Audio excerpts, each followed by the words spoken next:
Mr. Speaker, at the outset, I would like to express my great pleasure for having been given the opportunity to speak today. The discussion on the Governor's address gives us an opportunity to review the activities done by the government and discuss those which are planned during the course of the year. The first and foremost point I wish to make is with regard to the matter of cooperative banks. I believe that the state has taken the guidance of the union government in this regard. This has been done with the sole objective of bringing this sector closer to villages. However, I would like to point out that in actual practice, there are some difficulties. In this connection, I would like to touch upon a few of them during the course of this discussion.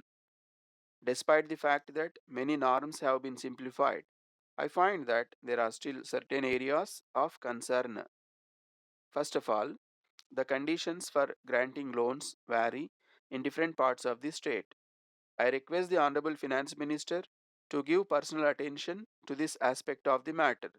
On the other hand, I would like to request the government to waive loans of small farmers affected due to recent drought in different parts of the state. I am very glad to note that many new schemes have been announced for the welfare of the poor and needy people. You will remember that recently few slum board buildings collapsed, causing great loss to the occupants. It appears that the buildings were not built properly and have weakened in course of time. On this occasion, I would like to thank the government for providing financial assistance and new allotments to those affected. Honorable Speaker, sir, reference has been made in the governor's address about industries. In my opinion, globalization has changed the trend and we have to modernize our industries in course of time. In this regard, I request the government to form a committee to bring changes as soon as possible. I am sure that this would go a long way in improving employment opportunities in the state. I would like to bring to the attention of the House the fact that our state has the advantage of skilled labor and we must use it to the best of our ability. The other thing to which I would like to refer to is regarding employment.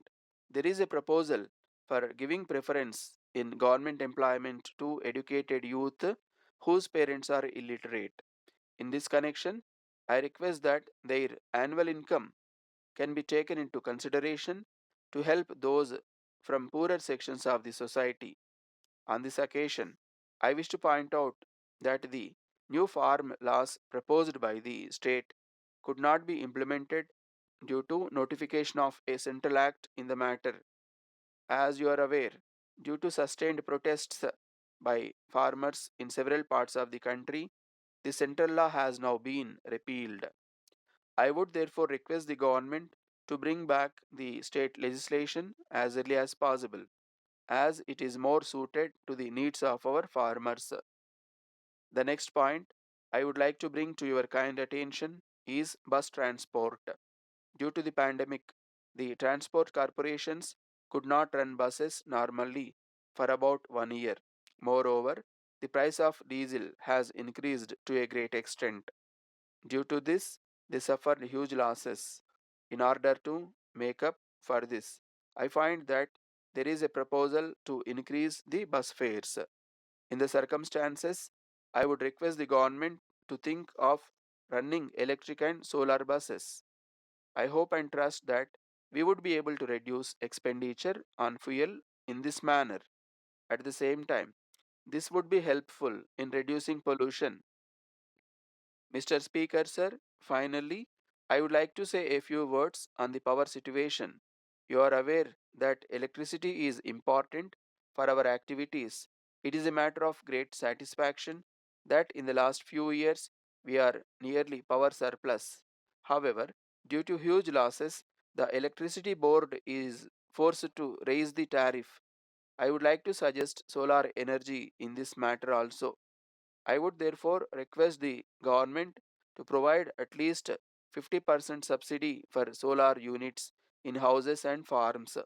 I am sure that this would go a long way in conserving our resources and reducing pollution.